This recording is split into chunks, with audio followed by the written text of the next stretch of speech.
What's up, guys? I today am going to share with you my listing strategy. Some people often ask me, do you have a listing presentation you can share with me? And the truth is, this is my listing presentation.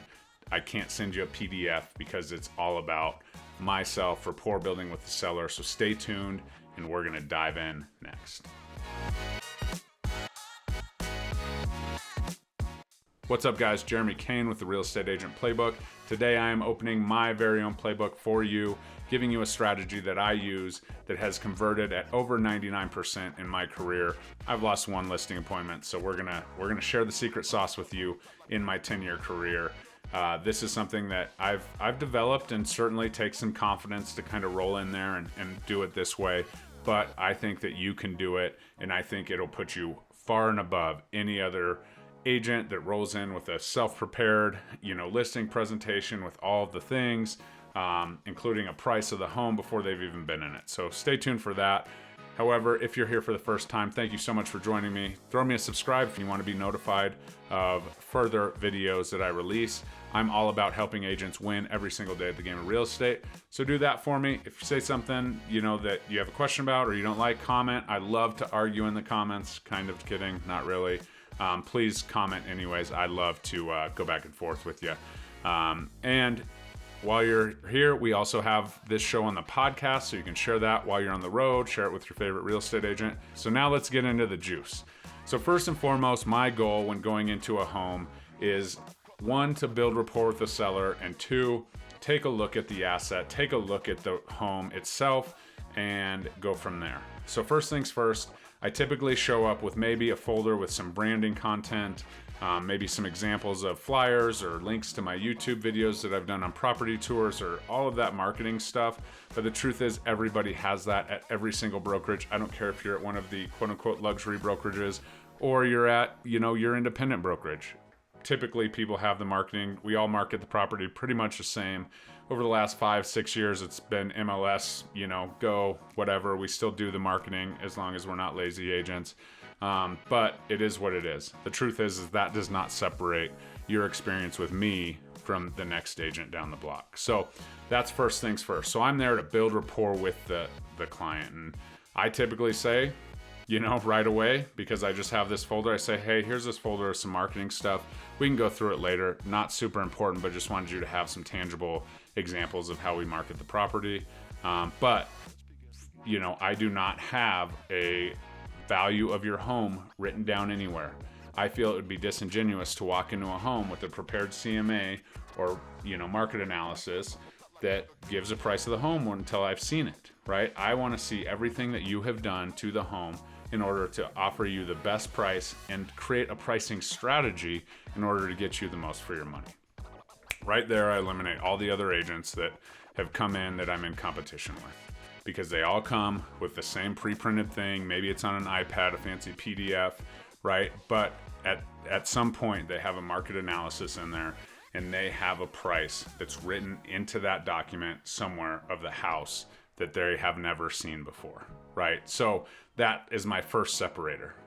Okay, so I say, so with that said, I'd love for you to walk me around the house, tell me everything that you've done, tell me everything that you have questions about. If you have an older furnace, we can talk about that, all of the things, right? And so we're going through the house and building rapport, making jokes, complimenting, doing all the things that I can to show my personality and connect with them.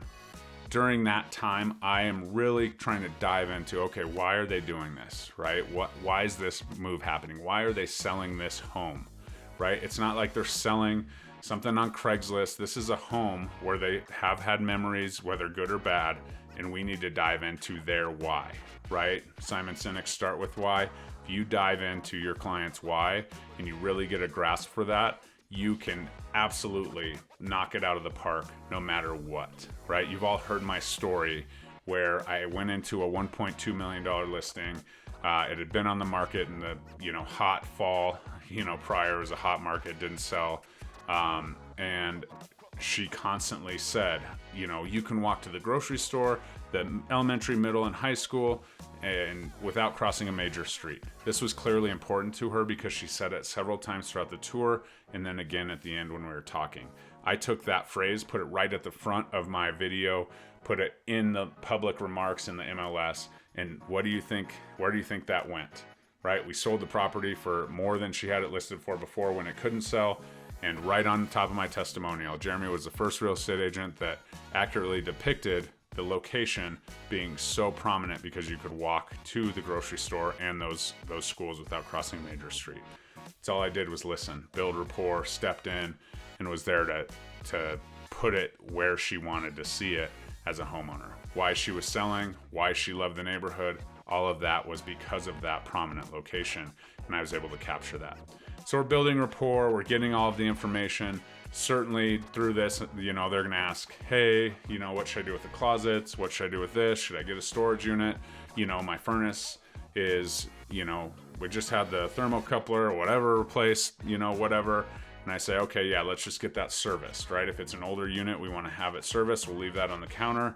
That'll eliminate one of the inspection items right away, right? And all of the things, if there's, foundation cracking or movement or whatever, hey, get a structural engineer just to say it's okay, because agents and clients are always like, oh, I'm a structural engineer. There's a crack right there. Foundation must be, screwed up. Well, the truth is they're usually probably not correct. If you have that stamp of approval from a structural engineer, if there is a concern, a visual concern, it may help. And certainly some people are not in a position to do that. Okay, so we just then I'm starting to frame what might happen at the inspection, what might come up on the inspection. Oh, the water heater's avocado green, right? So we're just pre-framing that. But again, I'm just listening to everything that they've done to the house, right? Because typically they skip over the stuff they haven't done and they point to the stuff that I redid the floors, I did this, I put solar panels on, whatever it is, they're just giving you a ton of data and information. And then I can sit back from there and take a look at exactly what is important to them, what they've done, include some of those things that may or may not be a massive, price increase. Congratulations, you put floors in your house. That's good. We're supposed to keep up with those, right? Or congratulations, you put up a new fence. That's great. I'm sure that old fence was in disrepair and needed to happen. Some of those things are homeowners, but if we highlight those things, it's more for them sometimes than the public. And so we go from there and I say, okay, great. Looks like I have a great idea of what you've done. I really love this. This is probably some inspection items that we need to be aware of just, while we're thinking about it. And we go from there, right? I can talk about, what kind of loan options we can market, all of those things, because I've seen the home and I sit down and I say, okay, what exactly are you going to do? By this time, I usually know why they're moving. So I'm like, okay, setting up for the next, right? Are you looking to purchase somewhere here? Are you sure that exists in our market? Okay. They say, oh, well, I want a main floor, in this small area, and that's where I have to go. I don't have anywhere to go in between. That's where I'm going. So then we say, okay, well, let's go look at some houses and make sure that dream house exists before we put your house on the market. So here I am meeting them where they're at, building that rapport and moving forward, right? And then after that, I have an entire list of all the things I've seen, I've smelled, I've been in the home. I know exactly what, everything. I know exactly what buyers and other agents will say. I know what they'll pick out. And then I can go back in my quiet office and, find true comps, things that are in similar condition and similar size. And I can build a pricing strategy out, right? I also usually know how much they think their home is worth. So I'm not rolling into the pricing strategy or the listing appointment saying, hey, I think your home's worth $700 when I think they think it's worth $1 million, right? Because that's probably not going to get me the deal. So I'm very careful and guarded about that. And if they throw out a number, I can say, hey, look, if they do throw out a number and I have it in the pricing strategy meeting, I can say, okay, this is what it would probably take to get that number, because that number came from this listing.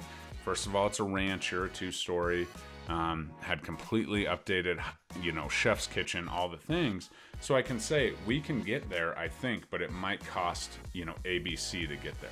And so then we can kind of play that versus me just coming in and saying, nope, no way, 700,000, right?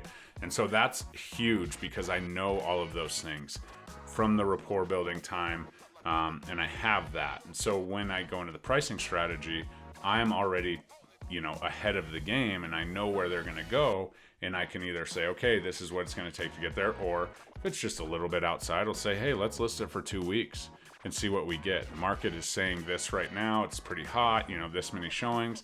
If we don't get that many showings in the first couple of weeks and we don't get any offers, would you be willing to go to, this price as this strategy? And I also talk about the listing not being a price tag, right? So the listing price is not a price tag, it's a conversation starter, right? So we need to have the ability for it to start the conversation versus just being that, item on the shelf that's out of reach for most of the people that would be interested in living in there. So that's kind of how I handle the pricing strategy session. I still don't do a CMA honestly. I kind of do a report on the home. I have the upgrades, and then I have the comparables. I don't need a CMA that's put together that everyone else has, depending on who it is. If it's a super data-driven person, they need to see everything out, I will do a CMA. But otherwise, I just do a pricing strategy report, and we go from there. And so then I have the pricing strategy, I have the rapport, and then I say, okay, what do you want this to look like, right? Do you want this to be done in a month? Do you want to get tippy top dollar? Well, the truth is the best way to get top dollar is to sell it quickly and price it right. So we have that conversation, we work it through, we say, okay, what's this going to be? What's it look like on contingencies if you need to sell this to get another one? And it's client-centered approach. And everything that I do within the marketing will have their why and the client's best interest in mind, not only for this sale, which is required by law, but for the entire piece of the puzzle, right? If they absolutely cannot go under contract on a home before they sell this house and they can't purchase that house before this one's sold, well, we better make dang sure that there's enough options for them so that they don't have to settle or be rushed into something on that back end. So it's all about the client, where they're at, what their flexibility is as far as having a place to go or not go, because as you know, when the market gets hot, contingencies typically are not taken. So there's other things we can do when we do get an offer on their home to help protect them so that we can make sure they find that house if that's something that's of utmost importance. So all of this to be said is because I had that rapport building moment. I was just focused on building rapport in the relationship on the front end. I wasn't, there's no listing agreement signed that first day, right? And I use that as well. I'm not going to shove a listing agreement down your throat. I want to make sure that we have the appropriate strategy to get this done. I want to make sure that you're taken care of on the back end.